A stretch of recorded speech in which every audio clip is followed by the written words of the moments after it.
Assalamualaikum warahmatullahi wabarakatuh. Selamat pagi, salam sejahtera bagi kita semua. Perkenalkan, nama saya Edwin Senandiana Gatot.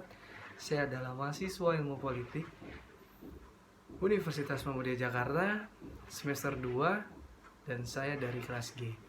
Yang terhormat kepada Bapak Dr. Muhammad Nasi selaku dosen dari mata perkuliahan Kepemimpinan Ilmu Politik yang alhamdulillah telah memberikan sebuah tugas pengganti perkuliahan pada hari ini dengan membuat sebuah video yang membahas tentang materi kepemimpinan politik karismatik, dan tipe paternalistik.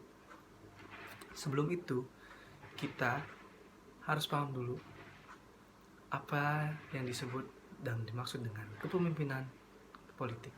Kepemimpinan adalah sebuah cara untuk mempengaruhi seseorang dalam menyatukan sebuah frekuensi yang berada pada politik. Politik itu apa? Politik adalah sebuah negara. Baik, seperti itu. Nah, setiap pemimpin pasti memiliki sebuah ciri atau sifat yang dimana gimana caranya dia ini untuk memimpin sebuah negara berdasarkan sifat dan ciri khasnya. Yang pertama adalah ciri khas seseorang pemimpin dalam memimpin sebuah negara yang bisa dinamakan tipe karismatik. Lalu bagaimana caranya kita mengenal tentang pemimpin-pemimpin yang memiliki tipe seperti karismatik itu? Yang pertama adalah tipe karismatik ini langsung datang dari Allah, dari Tuhan. Karena pada dasarnya manusia itu memang memiliki sebuah pancaran yang Allah berikan dalam seorang pemimpin untuk memimpin bangsa-bangsa ini atau bangsa-bangsa tertentu atau dalam sebuah organisasi. Dan di situ bagaimana caranya seseorang untuk seorang pemimpin untuk membangkitkan sebuah bawahan-bawahannya dalam visi misi yang dia berikan untuk mencapai segala sesuatu yang telah dipaparkan dan telah tertera dalam visi misinya. Mengeluarkan sebuah visi misi yang begitu lantang tanpa ada keraguan, mempunyai banyak pengikut, itu sudah pasti karena pemimpin ini seorang yang benar-benar berkarismatik. Nah, pancaran energinya itu sampai membuat banyak orang yang dipimpinnya itu kagum dan terkesan kepadanya. Itu adalah salah satu kelebihan dari kepemimpinan politik karismatik. Namun di situ banyak kelemahan karena mereka menganggap bahwasannya ketika seorang pemimpin yang karismatik memimpin itu ada hal-hal fatal yang bisa dilakukan. Contohnya adalah ketika dia memimpin, dia mengeluarkan sebuah kebijakan yang memang pasti banyak pengikut itu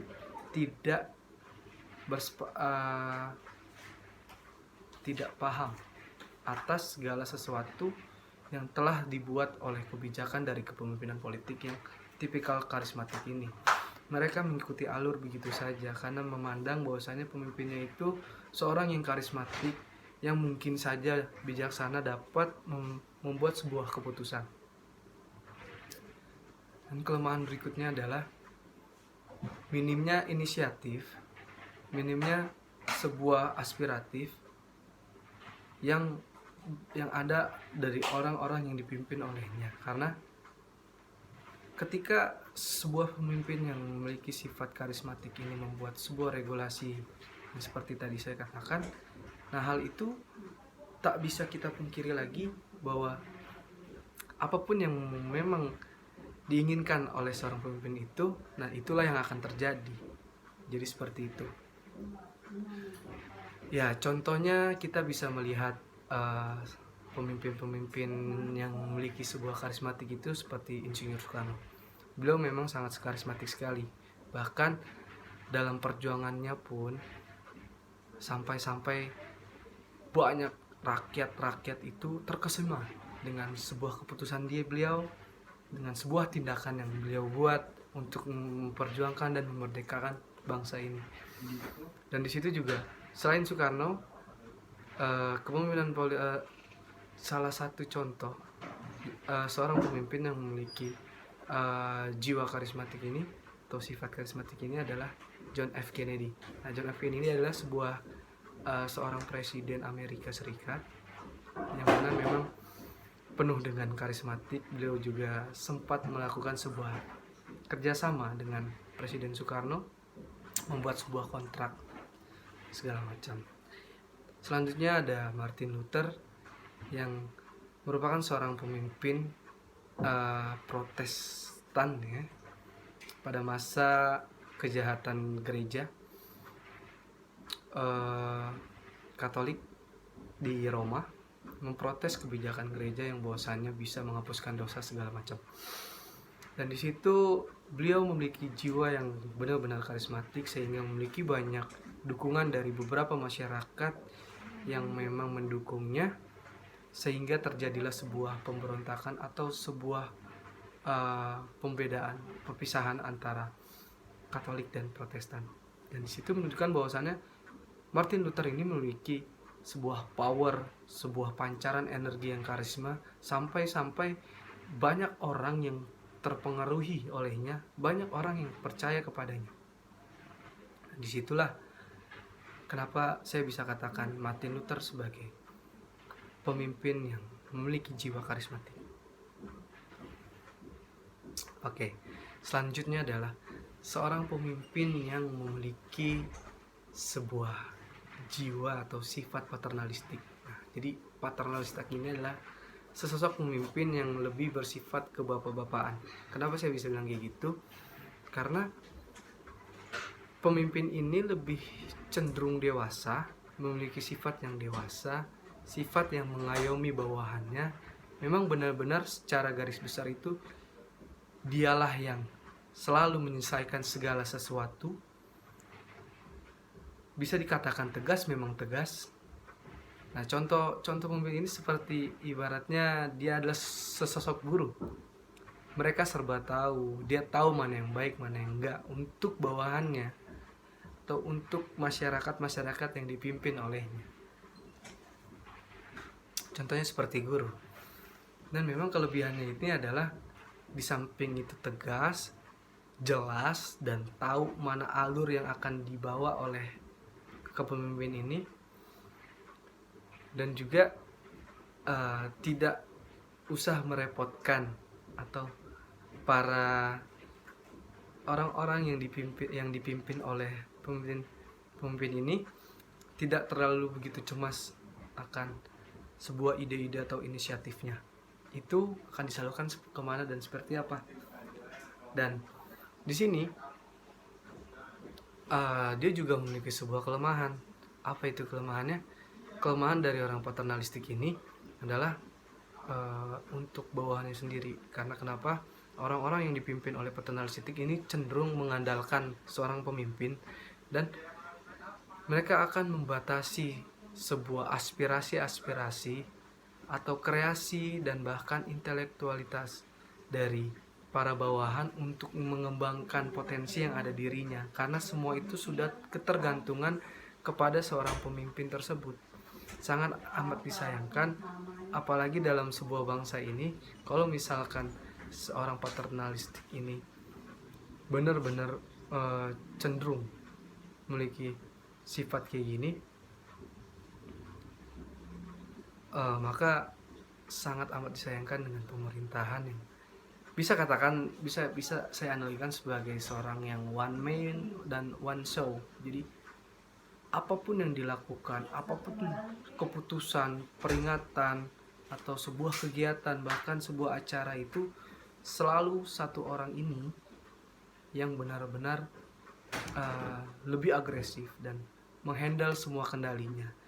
Seakan-akan tidak percaya bahwasannya para bawahan atau orang-orang yang dipimpinnya ini memiliki sebuah kemampuan, berkompetensi untuk membantu seorang pemimpin yang memiliki sifat pemimpin paternalistik ini.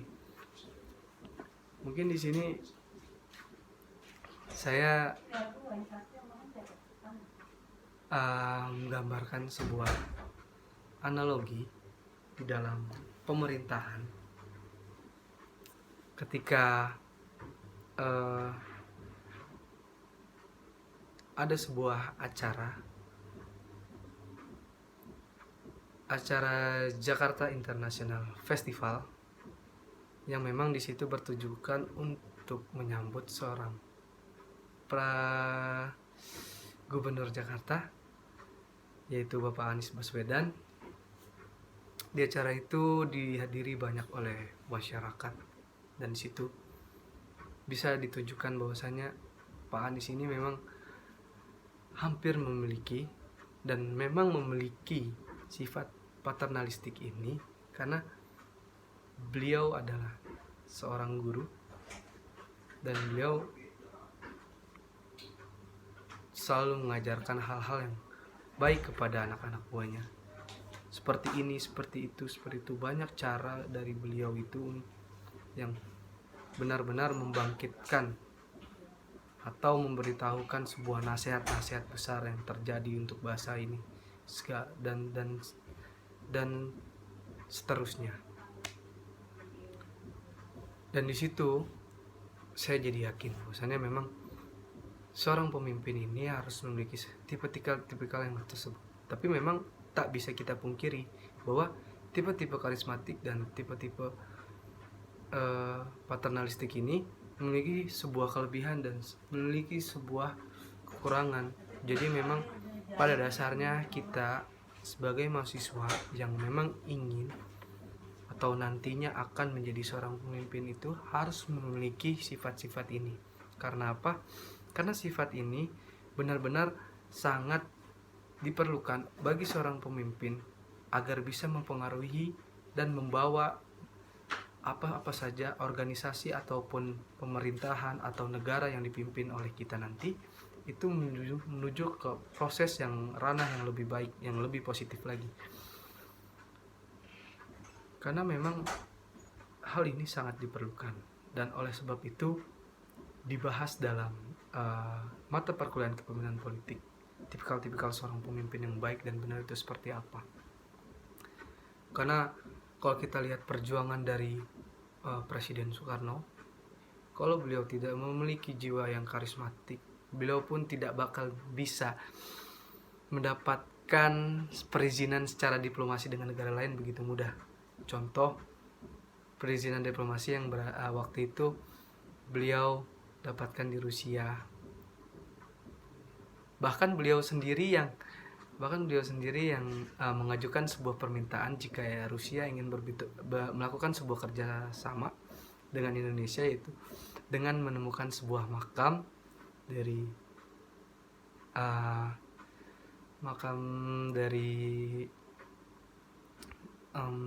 siapa namanya, makam imam besar yang berada di Rusia. Dan di situ kalau Soekarno tidak memiliki jiwa karismatik yang kuat, bahkan Presiden Rusia waktu itu pun tidak akan menyuruh pasukan-pasukan khususnya untuk mencari makam yang disebutkan oleh Presiden Soekarno tersebut. Nah, kalau misalkan banyak ulama-ulama di Indonesia sekarang atau Gus Dur melakukan sifat yang toleransi, dia yang tahu akan banyak power yang dia punya. Beliau melakukan sebuah contoh pemimpin yang paternalistik karena beliau adalah seorang guru besar dan beliau juga ketua Nahdlatul Ulama. Beliau tidak mau merepotkan bawahan-bawahannya.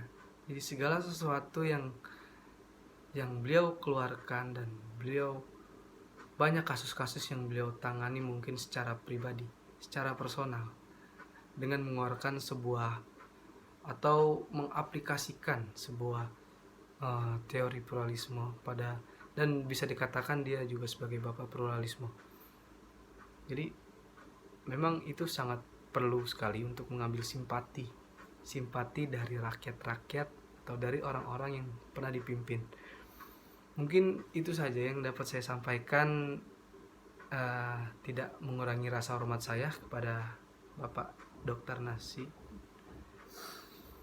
Muhammad Nasi. Terima kasih, semoga berkah rahmat ilahi melimpahi perjuangan kami bagi mahasiswa ilmu politik kelas G. Semoga apa yang telah saya ceritakan dalam video ini itu dapat bermanfaat, terkhusus untuk saya pribadi. Semoga Bapak Dr. Muhammad Nasi ini diberi kelancaran, kesehatan, serta perlindungan, dan mendapatkan yang terbaik untuk dunia dan akhiratnya. Terima kasih, cukup sekian dari saya. Yang salah datangnya dari saya dan yang benar adalah datangnya dari Allah. Terima kasih. Billahi fisabilillah fastabiqul khairat. Assalamualaikum warahmatullahi wabarakatuh.